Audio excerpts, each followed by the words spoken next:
अब आपको ये बता दें कि इजराइल ने ईरान पर कहां पर हमले किए हैं, किस किस जगह पर। हालांकि इन्हें छोटा हमला कहा जा रहा है, लेकिन ये हमले कहां किए गए बता दें आपको।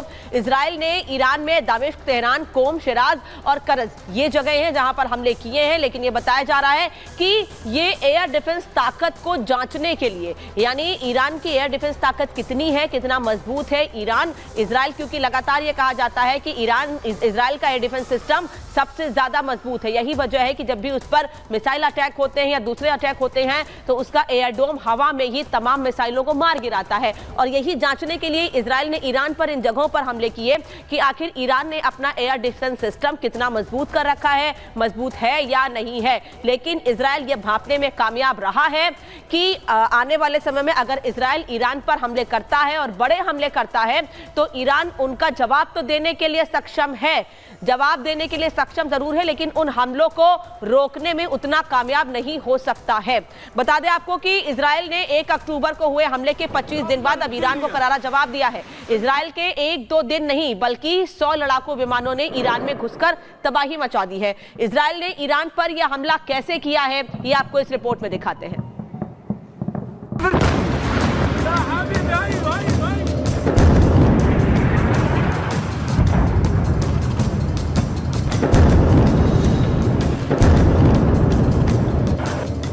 आधी रात को जब ईरान में लोग चैन की नींद सो रहे थे तब इजराइल ने ईरान पर ऐसा हमला किया कि ईरान टहल गया।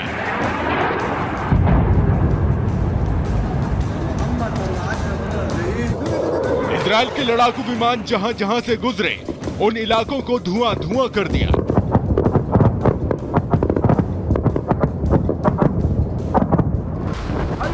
आधी रात को इजराइल ने अपने ऊपर हुए हमले का ऐसा इंतकाम लिया कि राजधानी तेहरान समेत कई शहरों में आधी रात को युद्ध के सायरन बजने लगे और धमाकों की आवाज सुनाई देने लगी। लेकिन इजराइल ने हमला अचानक नहीं किया, बल्कि इस हमले के लिए इजराइल ने पूरे 25 दिन की तैयारी की। 1 अक्टूबर को हुए इजरायली हमले के 25 दिन बाद आधी रात को इजराइल से 100 लड़ाकू विमान ईरान पर हमले के लिए उड़े। इन लड़ाकू विमानों में अमेरिका का सबसे खतरनाक फाइटर जेट F-35 भी शामिल था। ये लड़ाकू विमान सबसे पहले सीरिया के एयरबेस में घुसे और फिर वहां से जॉर्डन गए और फिर 2000 किलोमीटर दूर ईरान में जाकर तबाही मचा दी। इजराइल के खतरनाक लड़ाकू विमानों ने सबसे पहले राजधानी तेहरान को दहलाया और फिर कसज, मसाद, कौम, शिराज में हमला करके ईरान को धुआं धुआं कर दिया।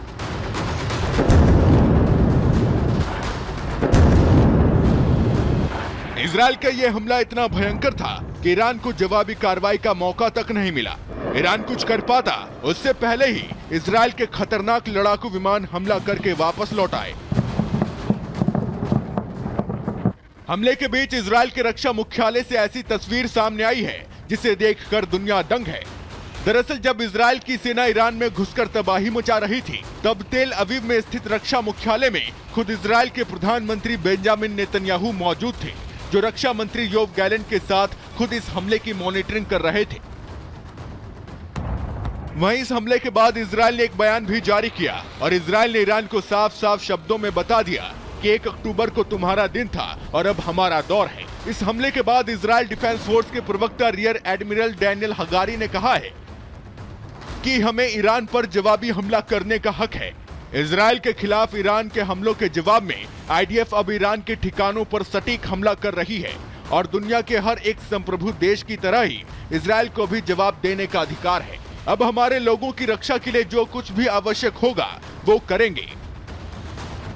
चर्चा है कि इजराइल ने इस हमले की जानकारी अमेरिका को दे दी है, जिसके बाद अमेरिका ने भी इजराइल का समर्थन किया है। अमेरिका की तरफ से कहा गया है कि इजराइल ने यह हमला सेल्फ गोल में किया है। हालांकि इस हमले से ईरान अब बुरी तरह भड़क गया है। इजराइल के हमले के बाद ईरान ने अपना एयर स्पेस खाली करा लिया है। ईरान के टॉप मिलिट्री कमांडर अब ये दावा कर रहे हैं कि ईरान इजराइल के इस हमले का जवाब जरूर देगा। मतलब मिडिल ईस्ट में अब भयंकर तबाही मचनी तय है। Bureau report, Republic Bharat.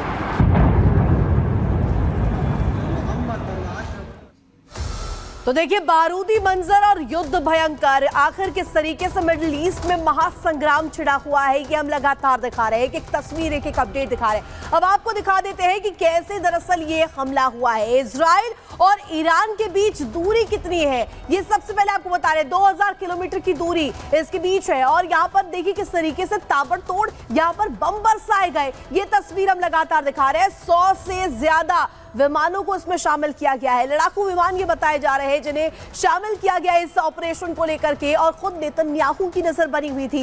Netanyahu खुद वॉर रूम में मौजूद थे, खुद मॉनिटरिंग कर रहे थे। और ये हम लगातार ग्राफिक्स के माध्यम से आपको बता रहे हैं कि हमला किस तरीके से 2000 किलोमीटर की दूरी से यहां पर किया गया है इजराइल द्वारा ईरान पर। और यहां पर तेहरान में तबाही मचाई गई है।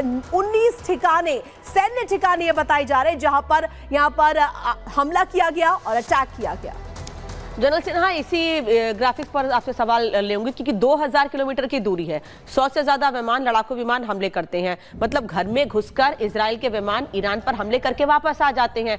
ईरान का खुफिया एजेंसी क्या है या नहीं है, किस तरह से काम करती है, घर में घुसकर हमले करके वापस आना सर बहुत बड़ी बात है। 100 से ज्यादा विमान एकदम, देखिए ये दर्शाता है जिस तरह से इजराइल का फाइटर जेट्स 100 सक्सेसफुली जाके मिशन अकम्प्लिश करके वापस लौट आता है और उसका एक भी एयरक्राफ्ट डिस्ट्रॉय नहीं होता है।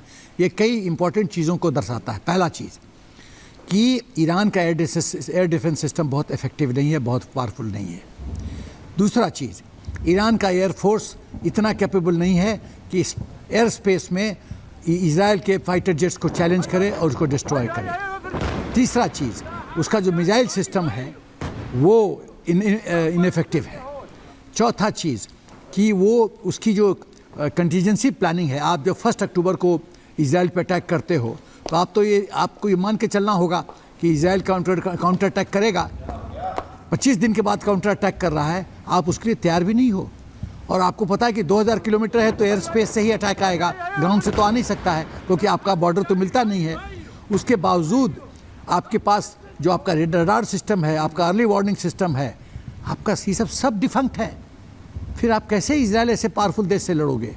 ये तो शुक्र है कि आपको बॉर्डर नहीं टच करता है, नहीं तो आप तो और बर्बाद हो जाते हैं। तो ये रिपीट परफॉर्मेंस होता रहेगा और मुझे लगता है कि जंग का भी अंत मुझे नज़र नहीं आता है जब तक मिडिल ईस्ट के दिमाग में ये सोच खत्म, ये कीड़ा ख़त्म नहीं होगा, उसकी मृत्यु नहीं होगी कि इजराइल को शांति से जीने दो। जो अकॉर्ड साइन करना, ऑलरेडी इतने अकॉर्ड्स हैं, अकॉर्ड्स ऑलरेडी, उनकी कमी नहीं है।